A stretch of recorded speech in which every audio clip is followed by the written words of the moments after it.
গেল বছরের শেষ প্রান্তিকে সৌদি আরবের সঙ্গে এক ঐতিহাসিক চুক্তি স্বাক্ষর করে মুসলিম বিশ্বের একমাত্র পরমাণু শক্তিধর দেশ পাকিস্তান। এর ফলে মধ্যপ্রাচ্যে ইসলামাবাদের সামরিক প্রভাব আনুষ্ঠানিকভাবে প্রকাশ্যে এসেছে। এরই মধ্যে দুই শক্তিশালী দেশের সামরিক চুক্তিতে অন্তর্ভুক্ত হতে চাইছে নেটোর প্রভাবশালী সদস্য তুরস্ক।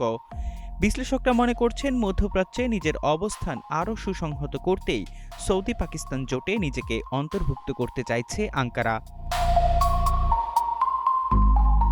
সৌদি আরব ও পাকিস্তানের মধ্যে গত বছরের সেপ্টেম্বরে স্বাক্ষরিত চুক্তি অনুযায়ী কোনো একটি দেশের উপর সামরিক আগ্রাসনকে অপর দেশের উপর সামরিক আগ্রাসন বলে বিবেচিত হবে, যা নেটোর আর্টিকেল 5-এর প্রতিফলন দেখা যায়। বহু আগ থেকেই যুক্তরাষ্ট্র নেতৃত্বাধীন এই সামরিক জোটের দ্বিতীয় বৃহত্তম সেনাবাহিনীর সদস্য হিসেবে নিজের অবস্থান নিয়ে আছে তুরস্ক।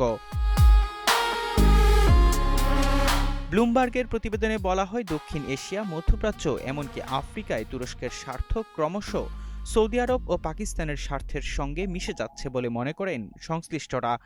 তুরস্ক এই চুক্তিকে নিরাপত্তা এবং প্রতিরোধমূলক ব্যবস্থা জোরদার করার একটি উপায় হিসেবেও দেখে। যুক্তরাষ্ট্রের নির্ভরযোগ্যতা এবং ন্যাটোর প্রতি মার্কিন প্রেসিডেন্ট ডোনাল্ড ট্রাম্পের প্রতিশ্রুতি নিয়ে প্রশ্ন উঠেছে। অন্যদিকে এই তিনটি দেশের সঙ্গে যুক্তরাষ্ট্রের শক্তিশালী সামরিক সম্পর্ক রয়েছে।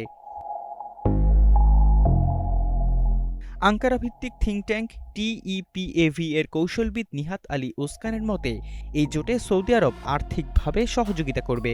পাকিস্তানের পারমাণবিক ক্ষমতা, ব্যালিস্টিক ক্ষেপণাস্ত্র এবং জনবল রয়েছে। অন্যদিকে তুরস্কের সামরিক অভিজ্ঞতা এবং একটি শক্তিশালী প্রতিরক্ষা শিল্প রয়েছে।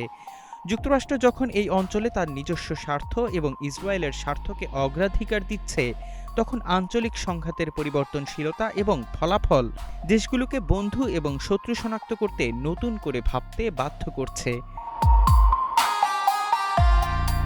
তুরস্ক যদি এই জোটের সদস্যপদ লাভ করে, তাহলে সুন্নি মুসলিম বিশ্বের এক সময়ের প্রতিদ্বন্দ্বী নেতা হিসেবে সৌদি আরবের সঙ্গে সম্পর্কের নতুন যুগের সূচনা হবে। বছরের পর বছর ধরে চলা বিরোধের অবসান ঘটিয়ে দেশগুলো অর্থনৈতিক ও প্রতিরক্ষা সহযোগিতা বিকাশের জন্য কাজ করছে। তুরস্কের প্রতিরক্ষা মন্ত্রণালয়ের মতে, তারা এই সপ্তাহে আঙ্কারায় তাদের প্রথম নৌ বৈঠক করেছে।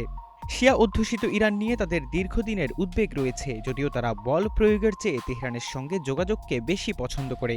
তুর্কি এবং সৌদি আরব সিরিয়ার একটি স্থিতিশীল সুন্নি নেতৃত্বাধীন রাষ্ট্র এবং ফিলিস্তিনিদের জন্য রাষ্ট্রীয় মর্যাদাকেও সমর্থন করে। এদিকে তুরস্ক এবং পাকিস্তান দীর্ঘদিন ধরে ঘনিষ্ঠ সামরিক সম্পর্ক উপভোগ করছে।